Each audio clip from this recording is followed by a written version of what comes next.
ओम नमः शिवाय। आप सभी व्यूअर्स का पुनः स्वागत है। सभी व्यूअर्स को धन्यवाद देते हुए आज मैं शुक्र की महादशा में अन्य सभी ग्रह की जो अंतर्दशा है कैसे जानने वाली है उसका संक्षेप में बताने की कोशिश करते हैं। शुक्र हमारे जीवन के बहुत से क्षेत्रों को प्रभावित करते हैं, जैसे आकर्षण है, वैवाहिक सुख है, संतान उत्पत्ति है और संपन्नता है। हमारे पास कितना सुख समृद्धि है, कितना नेम फेम है, इन सब चीज़ों के लिए शुक्र देखे जाते हैं। एक शुक्र ग्रह ही ऐसे हैं जो कि हमारे जीवन के हर एक क्षेत्र को प्रभावित करते हैं। अकेले संपन्नता, ऐश्वर्य, ग्लैमरस के अतिरिक्त ये ज्ञान के भी बहुत बड़े भंडार देखे जाते हैं। हमारे नेटल चार्ट में 12 भाव होते हैं, उसमें से 3 भाव को छोड़ के बाकी 9 भाव में अच्छे फल देते हैं, इसलिए ये सबसे शुभ ग्रह, मैं इनको सबसे ज़्यादा शुभ ग्रह मानती हूँ। वैसे तो ये जल तत्व के स्वामी है, लेकिन इनका जो नेचर है, मतलब इनकी जो प्रकृति होती है काफ़ी सौम्य होती है और आकर्षण का केंद्र जो है, इसको कह सकते हैं कि शुक्र अगर अच्छा है तो आप आकर्षण के केंद्र बनेंगे। और अगर शुक्र की आपको शुभता नहीं मिल रही है तो आपकी ज़िंदगी में अभाव रहेगा। ऐसे लोग जो कि शुक्र से प्रभावित होते हैं, अच्छे शुक्र से प्रभावित होते हैं, तो उनके जीवन में किसी भी चीज़ की कमी नहीं होती है और पूरी दुनिया में अपना नाम कमाते हैं। इनके पास वैसे तो आपके नेटर चार्ट के अतिरिक्त ये देखना होगा कि कितने पावरफुल है, मतलब कितने शक्तिशाली है। अगर नेटर चार्ट में शक्तिशाली मतलब अगर ये शत्रु राशि में नहीं बैठे, सूर्य से कंबस्ट नहीं है, मित्र राशि में है, अच्छे भाव में है, तो आपको पूर्णतः शुभ फल देंगे। कोई इनको रोक नहीं सकता है। इनकी जो महादशा है वो 20 वर्ष की होती है, सबसे लंबी महादशा होती है, इसलिए ये वर्ष आपके लिए काफ़ी महत्वपूर्ण होते हैं। कई लोगों का ये जो पीरियड है इसका महादशा का, अगर सही समय आ जाता है तो वो एक साथ इतना पैसा कमा लेते हैं, इतना नाम कमा लेते हैं कि पूरे जीवन भर उनको फिर किसी चीज़ की अभाव नहीं रहता है और ज़्यादा कुछ अपने आप को ज़्यादा मेहनत भी नहीं करनी पड़ती है। ये शुक्र के लिए। शुक्र कन्या राशि में नीच रहते हैं और मीन राशि में उच्च रहते हैं। जहाँ तक इनकी शुक्र की 2 राशियाँ हैं, एक तो वृषभ राशि, एक तुला राशि। इनकी जो मित्र राशियाँ हैं वो कि बुध से संबंधित हैं, जैसे कि मिथुन है, कन्या है। लग्न पे ही ये बात हो सकती है, अगर बुध की जो लग्न है उनसे भी इनकी मित्रता है। और जहाँ तक है गुरु से इनकी समता है और मंगल से इनकी ज़्यादा नहीं पटरी बैठती है। और जहाँ चंद्रमा वाली जो है बात है, उनसे भी इनके संबंध है। इसलिए अगर इसके साथ और जो और ग्रह हैं उनकी कैसे जाने वाली है महादशा अंतर्दशा, इसके बारे में मैं संक्षेप में बताने की कोशिश करती हूँ। अगर इनकी युति अच्छी है, प्रबल है और शत्रु राशि में नहीं है, तो आपको ये सब जो मैं बताने वाली हूँ फल वो प्राप्त होने वाले हैं। एक शुक्र ही ऐसे हैं कि जो कि 6, 8, 12 में खराब फल नहीं देते हैं। ये सबसे एक विलक्षण बात है शुक्र के लिए। और अगर ये इनकी महादशा आ जाती है समय से, तो जीवन के हर सुख से आप पूरी तरह से ओत-पोत हो जाते हैं। किसी चीज़ का अभाव नहीं रहता है। शुक्र जो है वो जहाँ तक कि मैं बाद में बताऊँगी कि शुक्र के अगर महादशा चल रही है, अच्छे फल नहीं मिल रहे हैं, तो आपको क्या करना चाहिए। अगर ये नीच राशि में भी है तो भी उतने खराब फल नहीं देते हैं, जो कि मैंने बताया है कि बुध की राशि है, इसलिए बुध से इनकी मित्रता है, इसलिए ये उसमें भी खराब फल नहीं देते हैं। हर एक उसकी प्लैनेट की अंतर्दशा निर्भर करती है कि कौन से उसके प्लैनेट के साथ इनकी युति बनी, किस भाव में ये विराजमान है। सबसे पहले शुक्र की ही महादशा अंतर्दशा बताने की कोशिश करते हैं। अगर शुक्र आपके लग्न में, चौथे में, पंचम में और सप्तम में, नवम में, दसम भाव में बलवान होके बैठे हैं, प्लेसमेंट बहुत अच्छी है, आपको धन की प्राप्ति होगी, पुत्र की प्राप्ति होगी और इसके बाद समाज में मान प्रतिष्ठा, सौभाग्यशाली बनाएंगे। और अगर शुक्र लग्नेश के मित्र हैं, जैसे मैंने बताया, या उनके साथ ही बैठे हैं, तो और ज़्यादा फायदा होगा। अगर लग्नेश का संबंध 6, 8, 12 भाव से, लग्नेश का संबंध बता रही हूँ मैं, शुक्र का नहीं, लग्नेश का संबंध 6, 8, 12 से अगर बन रहा है, तो आपको राजदंड मिल सकता है और या कोई रोग का शिकार हो सकते हैं। हैं। और अगर ये स्वराशि में बैठे हैं तो आपको श्रेष्ठतम फल देंगे। गुरु के साथ और चंद्रमा के साथ ये बलवान होकर बैठे हैं तो और ज़्यादा अच्छे फल देंगे। शिक्षण संस्थान में काम करने वालों के लिए स्थिति काफ़ी सुखद रहने वाली है। ये समय बहुत श्रेष्ठ रहने वाला है। अगर आप ग्लैमरस की दुनिया में जैसे कला है, अभिनय के क्षेत्र में काम करते हैं तो आपसे ज़्यादा कोई भी सौभाग्यशाली व्यक्ति नहीं होगा। ऐसे वाणी से जुड़े काम भी अगर आप करते हैं तब भी आपके लिए समय अत्यंत श्रेष्ठ होगा। शुक्र में शुक्र की अंतर्दशा वैसे भी ये लंबी चलती है, क्योंकि पूरी महादशा ही 20 की होती है, तो ये 2-2.5 साल के लगभग ये चलती है। ये समय गोल्डन पीरियड हो सकता है। अब दूसरा जो बनता है शुक्र के साथ सूर्य की कैसे रहने वाली है। वैसे तो सूर्य के साथ कोई भी ग्रह आ जाता है, एकदम इसके साथ अगर रहते तो कंबस्ट हो जाता है, लेकिन अगर उनके साथ नहीं है। और दूसरी स्थिति एक ये भी है, अगर उनसे ऐसे भाव में बैठे हैं जहाँ की इनकी दृष्टि नहीं पड़ रही है, आपस में दृष्टि का एक्सचेंज नहीं हो रहा है, तो और सूर्य बलवान है। जैसे सूर्य अगर लग्न में बैठे हों पंचम भाव में, या आपके चौथे, सातवें, 10वें, 9वें और 11वें भाव में अगर प्लेसमेंट है सूर्य की, तो आपको अत्यंत शुभ फल मिलने वाले हैं। जैसे गवर्नमेंट से लाभ होगा, नई नौकरी की प्राप्ति होगी। अगर शुक्र से सूर्य अगर 6, 8, 12 भाव में बैठे, शुक्र से जोड़ के देखना है आपको, भाव से जोड़ के नहीं देखना है, शुक्र से जोड़ के देखना है। शुक्र से अगर सूर्य 6, 8, 12 भाव में बैठे हैं तो आपको ग्रह कलेश और चिंता, रोग, खासतौर से आंखों के रोग सता सकते हैं। कई बार ऐसा भी है सेक्स से संबंधित बीमारियां भी ये शुक्र देते हैं, तो इसलिए ये थोड़ा सा देख लेना चाहिए कि सूर्य शुक्र से कितना कौन से भाव में है। अगर इसके बावजूद भी सूर्य अगर प्रबल है तो फिर आपका बचाव भी सूर्य करते हैं, क्योंकि सूर्य सबसे ज़्यादा पावरफुल प्लैनेट है सौरमंडल के। इसलिए आपको थोड़ा थोड़ा आपको सुख मिलेगा, थोड़ा थोड़ा आपको सावधानी रखनी पड़ेगी। अब जो अगला जो अंतर्दशा बनती है वो है शुक्र में चंद्रमा की। चंद्रमा की स्थिति अच्छी है, दोनों ही के सब संबंध हैं इनके, क्योंकि चंद्रमा भी जल तत्व है, ये भी जल तत्व है। इसलिए तत्वों के हिसाब से मिला के देखें, अगर चंद्रमा अच्छे भाव में है, उच्च के हैं, जो कि चंद्रमा के उच्च के लिए देखे जाते हैं, यदि कर्क राशि में या वृषभ राशि में चंद्रमा है तो आपके लिए क्या क्या फल देंगे। अगर मित्र राशि में है तो पुत्र मतलब आपके कन्या रत्न की प्राप्ति होगी, स्त्री सुख मिलेगा, धन की प्राप्ति होगी, उन्नति होगी, उच्च पद की प्राप्ति भी होगी। अगर आप कला के क्षेत्र से जुड़े हैं, अभिनय के क्षेत्र से जुड़े हैं, तो आपकी प्रसिद्धि देश दुनिया तक फैलने वाली है।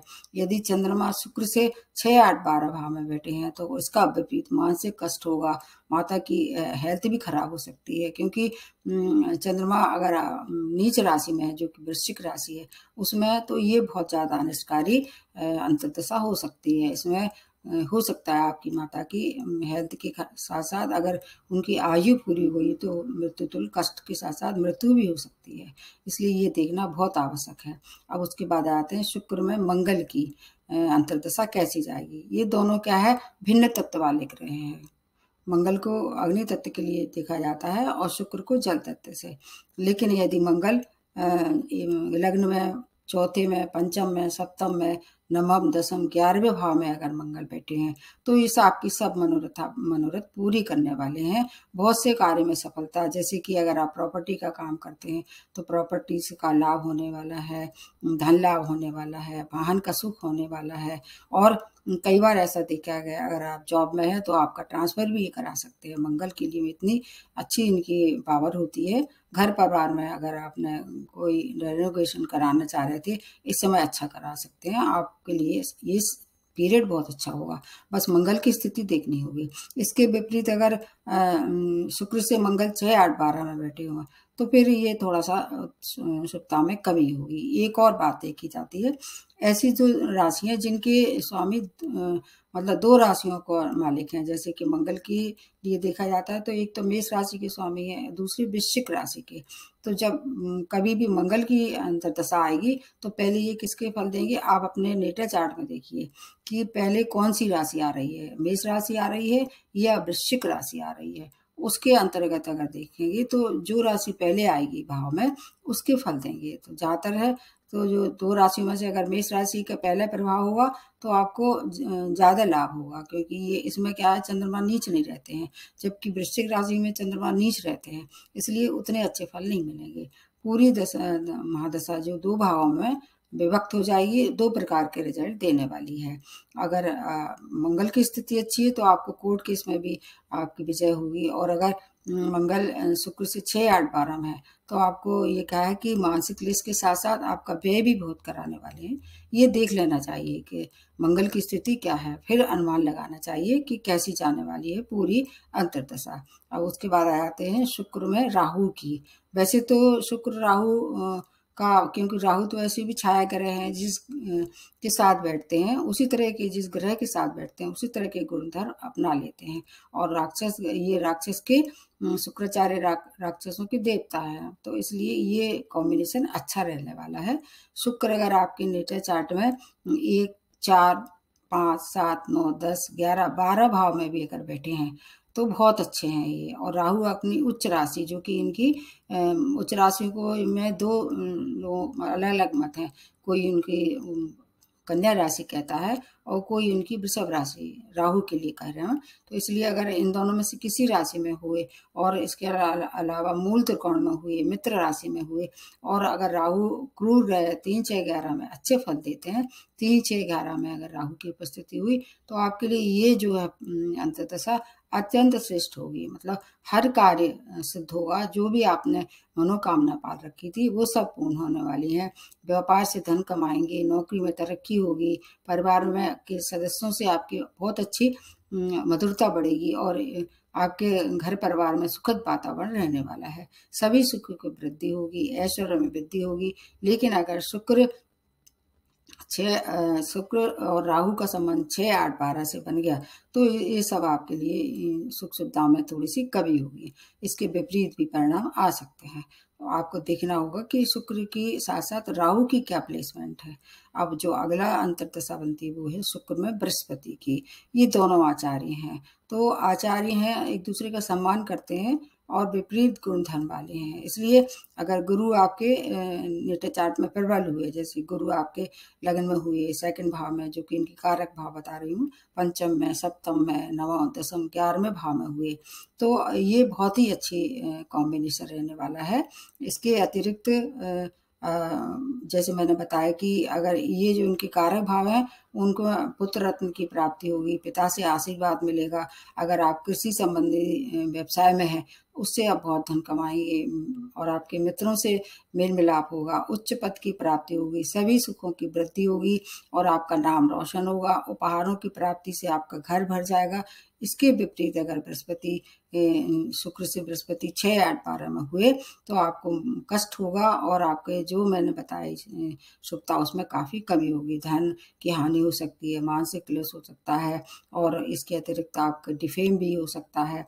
अगर गुरु की स्थिति अच्छी हुई, गुरु अगर मान लो उच्च राशि में हुए, स्व राशि में हुए या मीन राशि में हुए, उनकी जो खुद की राशियां धनु और मीन उसमें हुए तो आपको और ज़्यादा फायदा होगा, तीर्थ यात्रा कर सकते हैं। लेकिन इसके विपरीत अगर अच्छी स्थिति में गुरु के साथ नहीं हुए ये, तो धन की हानि के साथ घर में चोरी की संभावना भी बढ़ सकती है। इसलिए ये भी देखना होगा कि गुरु से मतलब शुक्र से गुरु कौन से 6, 8, 12 का संबंध तो नहीं बना रहे हैं, बस ये देखते रहना चाहिए। आपके लिए ये समय वैसे सुखद रहने वाला है। व्यापार में, नौकरी में, सब में अच्छी संभावना बनी हुई है, क्योंकि गुरु भी ज़्यादा किसी का अनिष्ट नहीं करते हैं। इसलिए अगर ये स्थिति आपको अच्छी मिल रही है, थोड़ा सा रेमेडी मैं बाद में बताऊंगी तो उसको कैसे लाभ मिल सकता है। अब अगला जो अंतर्दशा बनती है शुक्र में शनि की बन रही है। ये दोनों मित्र हैं, तो दोनों मित्र हैं और आपको क्या क्या लाभ कराने वाले हैं। अगर अच्छी प्लेसमेंट है शनि की भी और शुक्र की, तो आपको धन लाभ होगा, व्यापार में उन्नति होगी, और आपकी, क्योंकि आपकी जो तुला राशि है उसमें शनि जो उच्च अवस्था में माने जाते हैं, तो अगर उच्च है आपके, मान लीजिए शनि आपकी ही राशि में है, तो आपको हर तरह से लाभ देने वाले हैं। अभिनय के क्षेत्र में है या लेखन के क्षेत्र में है, या रेस्टोरेंट का व्यापार करते हैं या होटल मैनेजमेंट का व्यापार करते हैं, ट्रैवलिंग का, टूरिज्म का, तो ये सब आपके लिए अपार धन की प्राप्ति होगी। अगर अविवाहित थे तो विवाह भी संपन्न करा सकते हैं। अगर संतान प्राप्ति की इच्छा रखते थे तो ये समय उसके लिए भी बहुत अच्छा है। और इसके अलावा अगर आपके शुक्र से शनि का संबंध 6, 8, 12 से हो गया तो आपको आलस आएगा। उससे क्या होगा, आलस से आपकी उन्नति रुकेगी और हो सकता है ऐसी स्थिति को आप सहन न कर पाए और आपको आपकी पत्नी या पति का वियोग भी इस समय ही करा सकते हैं। क्योंकि शनि वैसे तो देखा जाए तो पापी ग्रह हैं, और अगर अच्छी स्थिति में नहीं हुए, नीच राशि में हुए या ऐसे भाव में हुए तो आपको स्पाउस से बिछोए भी करा सकते हैं। उनका सेपरेशन भी हो सकता है, या अगर वो उनको किसी तरह से रोगी हैं तो हो सकता है आपसे हमेशा के लिए एक दूसरे से अलग हो जाएं। तो ये स्थिति देखना होगी, एकदम से अनुमान नहीं लगाना चाहिए। फिर आपके नेटल चार्ट में क्या है ये भी देखना होगा। उसके बाद जो अगला जो अंतर्दशा बनती है वो है शुक्र में बुध की। ये दोनों क्या है, बहुत परम मित्र हैं, शुक्र और बुध, और ये अंतर्दशा लगभग 10 माह चलती है। क्योंकि बुध की भी काफी लंबे समय तक महादशा लगभग 17 वर्ष तक रहती है। ये कुल मिला के कैसे निकालते हैं मैं बाद में बताऊंगी कभी। अगर बुध आपके प्रथम घर में, आपके चौथे, पंचम, सप्तम, दसम या 11वें भाव में बुध बैठे हों तो ये बलवान होते हैं। और लग्नेश अगर आपके जो भी लग्नेश अगर इनके मित्र हैं और वो 4th भाव में हैं या 5th भाव के हैं तो और ज्यादा फायदा कराने वाले, या उनके साथ युति बनाए, लग्नेश या 5th भाव के साथ युति बना लेते हैं तो कीर्ति, यश, मान हर तरह से आपको ये फायदा कराने वाले हैं। इसके अतिरिक्त सभी तरह के रुके हुए कार्य पूरे होंगे, हर कार्य में सफलता होगी। बुध शुक्र का संबंध अगर 6, 8, 12 से हो जाए तो परिवार में मतभेद हो सकता है, झूठे लांछन लग सकते हैं, आरोपों में फंस सकते हैं, और आपको हो सकता है कि अल्प आयु का भी सामना करना पड़े। इसलिए इसका ध्यान आपको रखना होगा। बुध की क्या स्थिति है, बुध अगर अच्छी, क्योंकि बुध के लिए ऐसा कहा जाता है कि बुध अपनी मतलब स्वयं की कन्या राशि में उच्च रहते हैं, लेकिन मीन राशि में ये नीच रहते हैं। तो अगर बुध नीच राशि में है तो ये सब जो मैं बता रही हूँ उसमें कमी दिखाई देगी। इसलिए पहले आपको सही देखना चाहिए स्थिति क्या है, फिर सही उसका मूल्यांकन करना चाहिए। उसके बाद आते हैं शुक्र में केतु की। शुक्र में केतु की क्या है, केतु तो वैसे छाया ग्रह हैं और जिस ग्रह के साथ, जिस राशि के साथ बैठते हैं उसी तरह के गुणधर्म अपना लेते हैं। तो अगर अच्छी स्थिति में है, जैसे कि ये 3, 6, 11 में बैठे हैं, इनकी युति अच्छी है, तो आपको क्या क्या लाभ देने वाले हैं, आपको धनागमन देंगे बलाबल होके। अगर ये उच्च राशि में बैठे हैं तो विदेशों से संपर्क बनेगा और आपके अध्यात्म में अच्छी ग्रोथ होने वाली है, और शत्रुओं से भी बचाव होगा। धन का भी आगमन के साथ साथ आपकी ख्याति भी दूर दूर तक फैलेगी, और हो सकता है कि घर से दूर जाके आपकी तरक्की हो। यदि केतु शनि के साथ युति कर रहे हैं तो थोड़ा सा आपको परेशानी हो सकती है, जैसे आपको आपके बॉडी में कुछ तरह के घाव, फोड़, फुंसी, इसकी भी उपज देते हैं। बंधु बांधवों से थोड़ा सा बिछोए भी दे सकते हैं अगर शनि के साथ केतु बैठे हैं तो ये देखना होगा। शुक्र के साथ तो ये अच्छे फल देंगे, लेकिन शनि के साथ युति नहीं होना चाहिए।